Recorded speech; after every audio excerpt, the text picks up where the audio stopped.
तो कैसे हैं आप सब? उम्मीद करता हूँ बढ़िया होंगे, बट आई एम श्योर कि आप में से हर किसी का जवाब ये होगा कि भैया हम खुश नहीं हैं, हम लोग परेशान हैं और कुछ दिन तक ज़रूर खुश थे कि प्राइस अच्छी खासी ऊपर जा रही है।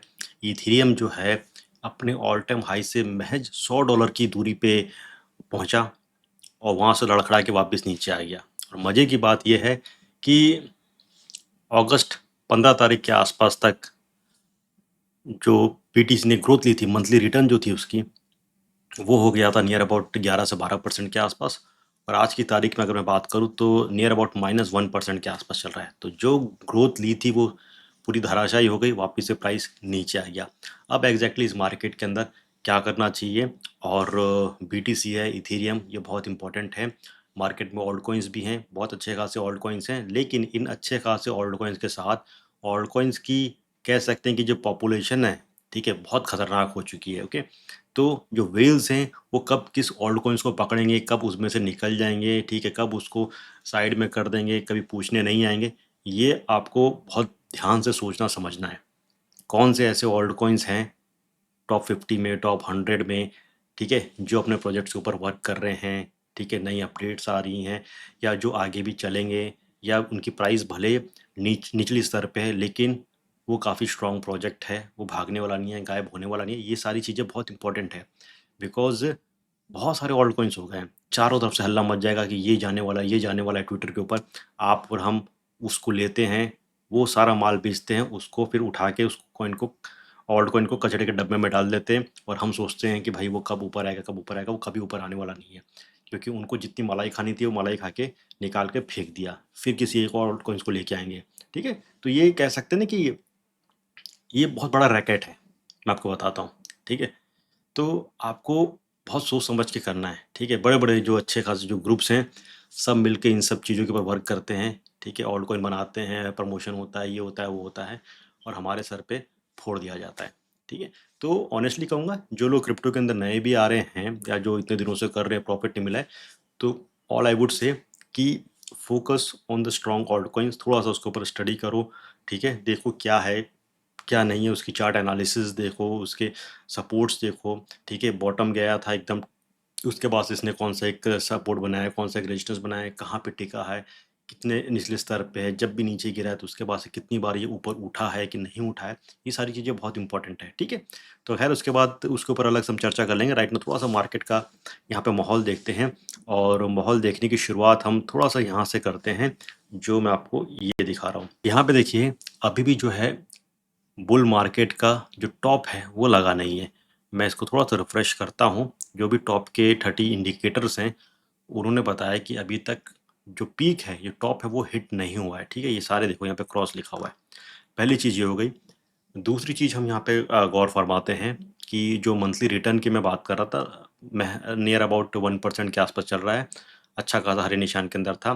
तो इससे पहले कंटिन्यूसली 4 महीने जो थे, ये हरे निशान के अंदर चला था। और इससे पहले कब चला था? 4 बार ग्रीन में ये एक गया था, 2017 का गया था ये। ओके, 1, 2, 3, 4, और फिर अगस्त भी जो था वो भी 65% के आसपास गया था। सितंबर सिर्फ डाउन हुआ था, उसके बाद से पूरा जो 3 महीने थे अच्छे खासे हरे निशान के अंदर गए थे। और फैब वाला 2019 की बात करते हैं कि अगर कंटिन्यूसली 4-5 मरतबा गया था, तो उसके बाद से ऑफकोर्स, ठीक है, लाजमी सी बात है कि आपको थोड़े बहुत लाल निशान तो दिखेंगे, प्रॉफिट बुकिंग तो होगी। तो ये भी 4 मरतबा हो गया है। ओके, 14, 10, 8, 10, यानी कि नियर अबाउट 34% के आसपास 4 महीने में ग्रोथ ली थी बीटीसी ने। ओके, तो ये माइनस में है। और हमेशा जो हम बात करते हैं कि अगस्त सितंबर मंथ, जो मैं देखता हूँ हमेशा चार्ट के ऊपर स्टैट्स को देखता हूँ कि ये लाल निशान के अंदर होंगे। 15 तारीख तक हरे निशान के अंदर थे। बहुत सारे लोग बोल भी रहे थे कि भैया क्या हुआ, आप तो कह रहे थे कि लाल निशान के अंदर होगा। ठीक है, तो मैं यहाँ पे कोई चीज़ें प्रूव करने नहीं आया हूँ कि ये कह रहा हूँ तो ऐसा होना चाहिए। ठीक है, क्योंकि जो लोग प्रूव करने आते हैं वो चीज़ों को प्रूव करते करते गायब हो जाते हैं, उनका बैंक बैलेंस भी खाली हो जाता है। तो यहाँ पे स्टैट्स जो बताते हैं वो मैं बता रहा हूँ। ठीक है, और अभी ये माइनस में चल रहा है, लाल निशान के अंदर है।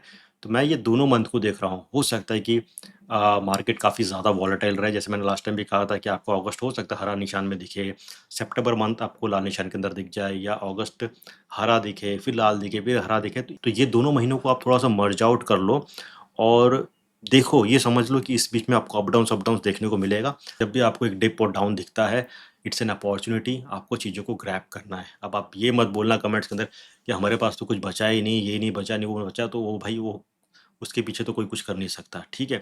That's why risk and reward हमेशा काम आता है। मनी मैनेजमेंट हमेशा काम आता है कि बुरे वक़्त के लिए कुछ पैसा रखो, ठीक है? तब वो काम आए। डिप आता है तब उसको बाय करो। अभी 90% लोग क्या देखते हैं कि अरे साला मार्केट तो गिर गया है, घबरा जाते हैं, कुछ नहीं करते, ठीक है? रोना-धोना चालू हो जाता है। फिर जब मार्केट टॉप पे आता है, फिर भी रोना-धोना चालू हो जाता है, क्योंकि इन्होंने डिप में बाय नहीं किया, ठीक है? तो थोड़ा-सा अगर माइंडसेट चेंज कर सकते हो तो कर लो। ये सोचो कि जब मार्केट गिर रहा है, इट्स एन अपॉर्च्युनिटी, ठीक है? कोई 2 देशों में बड़ी लड़ाई नहीं होने वाली है, ठीक है? द ओनली वॉर जो होगा या हो सकता है वो ट्रेड वॉर ही होगा। सब जितनी भी कंट्रीज़ हैं, टॉप की पावरफुल कंट्रीज़, सबके पास अच्छे खासे बम है, उसने फेंका, ऐसा होने वाला है। तो कोई उस तरह के वॉर नहीं होने वाले। नया जो वॉर होगा that will be a trade war होगा, एक दूसरे की इकोनॉमी को धराशायी करने की, ठीक है? यही हो सकता है। तो एक टैरिफ डालेगा तो दूसरा भी टैरिफ वाला गेंद फेंकेगा, ठीक है? तो टैरिफ वाला चीज़ चलता है, फिर साला यूएस पीछे आ जाता है कि भाई ठीक है हम थोड़ा सा कम कर देते हैं, वो बोलता है कि ठीक है हम भी कम करते हैं। तो फिर नेगेटिव न्यूज़, पॉजिटिव न्यूज़, ये सारी चीज़ें आती हैं, मार्केट ऊपर नीचे होता है।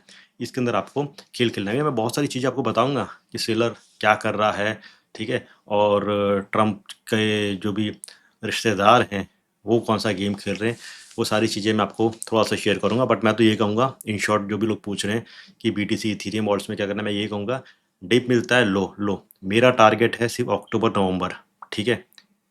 इसके अंदर अपने को मलाई खानी है, ठीक है? अब यहाँ पे देखो शार्पलिंग की हम बात करते हैं।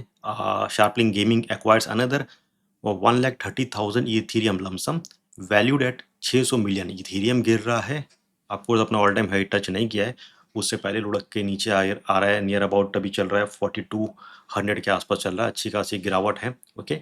तो लेकिन ये सब डिप में बाई कर रहे हैं, बेवकूफ़ तो नहीं है, इतनी बड़ी बड़ी कंपनीज इतना सारा पैसा लगा रहे हैं, ठीक है?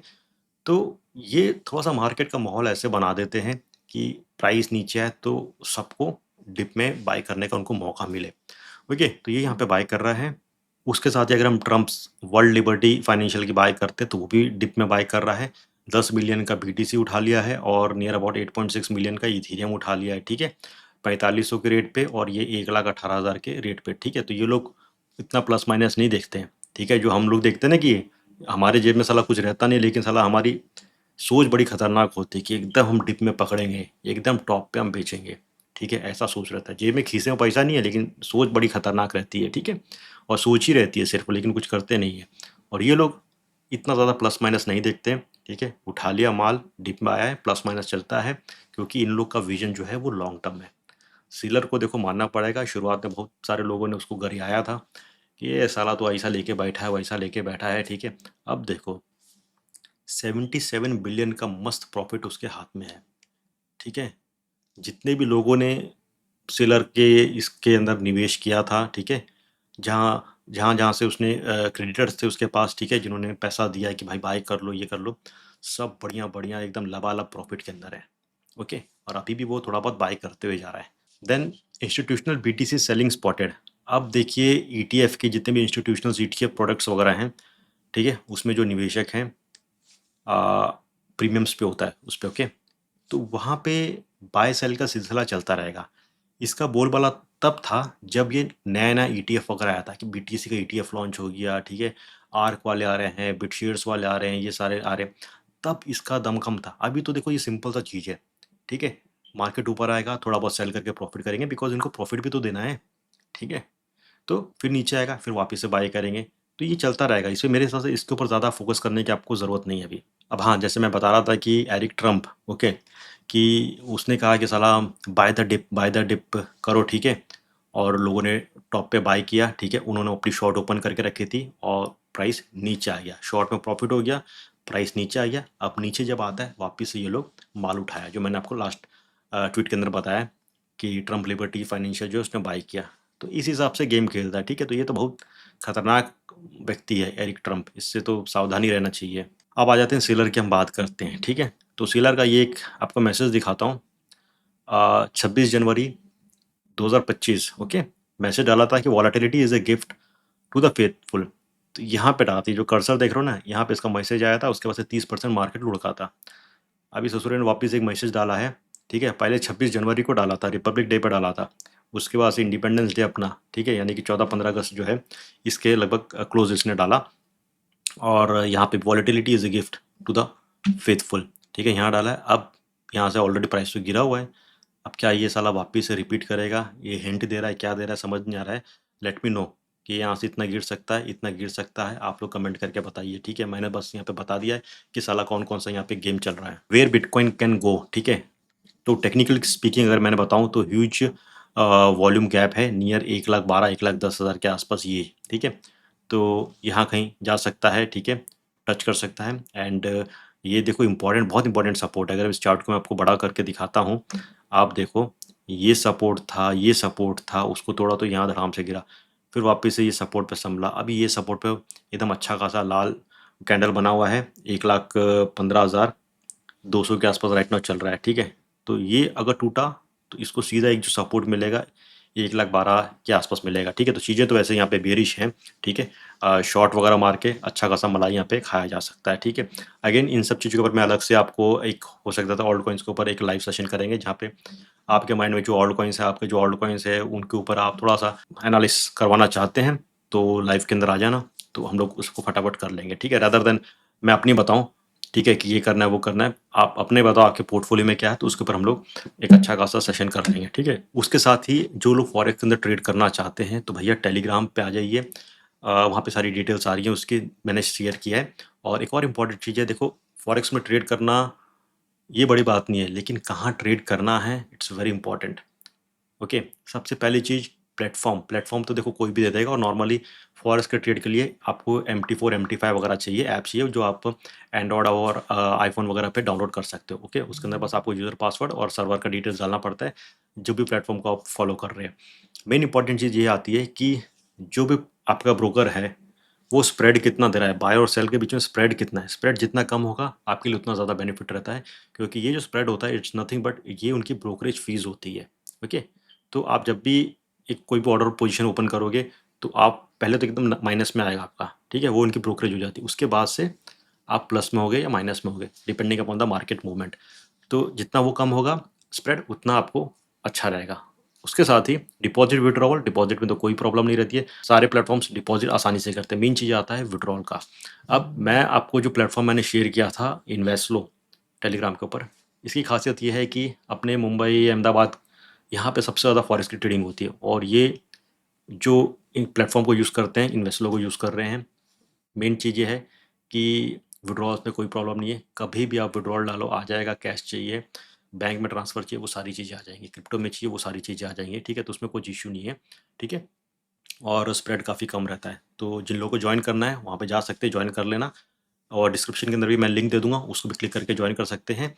ज्वाइन करिए, ओके। देन उसमें अकाउंट क्रिएट कीजिए, केवाईसी कर लो, 5 मिनट लगेगा, आधार या पान कार्ड वगैरह डाल दो, सिंपल सी चीज़ है, वो कर लो। और उसके बाद से उसमें कुछ अमाउंट डिपॉजिट करो ताकि ट्रेड कर सको, और उसका स्क्रीनशॉट मुझे आप मैसेज कर देना। तो अकॉर्डिंगली आपको हमारे प्रीमियम वाले में डाल दिया जाएगा without any cost, zero cost, okay. और हाँ, मैं डिपॉजिट के लिए इसलिए आपको कह रहा हूँ कि आप डेमो पे तो हम बताते हैं कि किस हिसाब से फॉरेक्स चलता है, लेकिन अगर माइंडसेट आपको चेंज करना है तो आपको रियल अमाउंट में ही करना पड़ेगा, चाहे $5 हो, $10 हो, तब आपका माइंड वर्क करेगा कि भाई क्या करना है क्या नहीं करना है। अदरवाइज डेमो करोगे तो वो आपके लिए गेमिंग हो जाता है, ऐसा लगता है PS5 लेके बैठे हैं साला, ये बाय किया वो किया, क्योंकि डेमो में तो लाखों रुपए होते हैं, ठीक है। तो आंख बंद करके बाय सेल करते हैं, तो वहाँ से माइंडसेट पे वर्कआउट नहीं हो पाता है, ठीक है, रियल मनी से होता है। खैर, जाते जाते यहाँ पे इथेरियम का थोड़ा सा यहाँ पे चार्ट देख लेते हैं। और अपने टॉप से ये गिरा है नियर अबाउट 11% के आसपास गिरा है, ठीक है। तो यहाँ पे अगर सपोर्ट की बात करेंगे तो ये एक इम्पॉर्टेंट सपोर्ट जोन है, ठीक है, बिकॉज यहाँ पे मल्टीपल क्लस्टर है, डेट्स वाई यहाँ पे रुका हुआ है। अगर यहाँ से आएगा तो इसको दूसरा जो इम्पोर्टेंट एक मेजर सपोर्ट है, इस जोन के आसपास आएगा, 3800 के आसपास आएगा। बिकॉज लास्ट टाइम भी जो था प्राइस जो था ये ऊपर आने से पहले, ठीक है, इसके लिए ये काफ़ी इंपॉर्टेंट रेजिस्टेंस था, ठीक है, बार बार तोड़ नहीं पा रहा था, फिर जब तोड़ा तो ऊपर गया, ओके। तो ये इंपॉर्टेंट अभी सपोर्ट है, ठीक है। और उसके बाद से ये एक लेवल इंपॉर्टेंट सपोर्ट है, ठीक है। अब ये मत सोचना है कि यहाँ से पूरा इसे नीचे आ जाएगा, कह नहीं सकते, बट अगेन ऑलरेडी यहाँ से देखते हैं अपने तो ये 11% के आसपास है, यहाँ पे आता है तो 20% के आसपास आता है, और यहाँ आता है तो लमसम 30% के आसपास, 3300 के आसपास आता है, ठीक है। तो हमेशा ये मत एक्सपेक्ट करो कि मार्केट आपको 30-35% का करेक्शन दे देगा। 15% भी बहुत होता है, 20% भी बहुत होता है, ठीक है।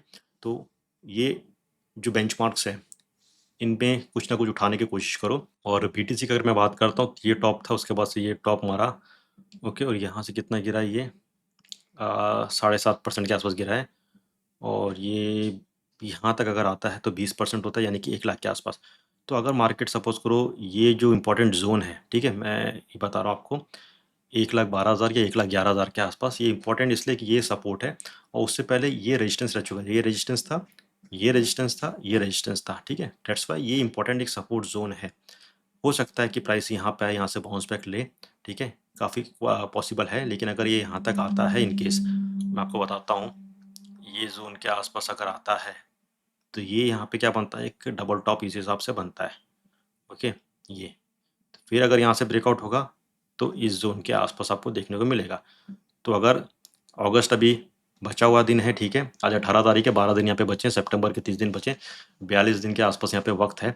तो इस दौरान यहाँ तक पॉसिबिलिटी है, इस बीच में आपको प्लस माइनस इस हिसाब से देखने को मिल सकता है, ठीक है। और ये काफ़ी इंपॉर्टेंट लेवल होगा, साइकोलॉजिकल लेवल होगा, 1 लाख से नीचे जाना, 1 लाख को बना के रखना बहुत इंपॉर्टेंट होगा। तो यहाँ तक जब प्राइस आएगा तो जो बड़े व्हील्स जो हैं, सीलर ये सब जो हैं, ये प्राइस को गिरने नहीं देंगे, ठीक है, क्योंकि अगर गिरेगा तो बहुत साइकोलॉजिकल इम्पैक्ट होगा, लोग फिर सोचेंगे प्राइस और नीचे आएगा, सेल ऑफ काफ़ी हो जाएगा। तो यहाँ पे आएगा तो उनका मेन टारगेट होगा कि यहाँ से इसको पंप किया जाए ताकि लोग वापस इसको बाय करें। तो इस तरह की यहाँ पे सारी गेम होने वाली है, ठीक है। तो इस वीडियो को मैं वाइंड अप करता हूँ, और वीडियो पसंद है तो लाइक ज़रूर ठोक देना, चैनल को सब्सक्राइब करना, और इसके बाद कुछ इंपॉर्टेंट ऑल्ट कॉइन्स होंगे उस पर हम लाइव सेशन ज़रूर करेंगे, ठीक है। जल्द मिलते हैं, till then take care and have a great day.